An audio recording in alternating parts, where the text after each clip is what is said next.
सकाळु आमे समस्ते रेडी होइकी बाहर पड़लु कोरापुटर आउ गोटे सुंदर जगह देखिवाई जहाँ ना हूँ माचकुंड। सेठी मु फास्ट टाइम जाऊली सेठी एते सुंदर झरणा माने कहा नहीं पहाड़ पर्वत झरणा जो सीनेरी थाए ना सबू पूरा आखि सामना रे थिला सबू जिनस देखिकी तो मु बहुत खुशी गली। आपण मैंने भी देखंतु एंजॉय करंतु आ जेते बेले भी कोरापुट बुलिया आसुचंती एई जगह को तो जेमती हेले भी जांतु।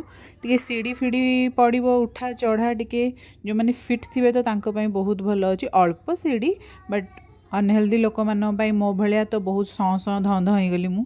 आ ये होची से पानी केते सुंदर लगुची देखंतु। बहुत टूरिस्ट भी आसते फॉरेन टूरिस्ट से टिके देखिबा पईका। ये हूँ से सीढ़ी एथरे ओल्हे की जीवा तो सहज चढ़ी आसिया टिके एईटारे चलिबो। आ गोटे आमे तळुकु जाइथिलु जोटा कि मु आपण मानकु नेक्स्ट मिनी ब्लॉग रे शेयर करिवि। सेटा टिके हमहु कष्ट लागिला। सेठी जने बाबा भी अछंती साधना करचंती तांको भी देखैबी। सेठी बहुत पवन होउतला बहुत जेहेतु एते ऊंचा रे थिला बहुत पवन होउतला। आ सेठी गोटे महुमाछी फेणा भी थिला।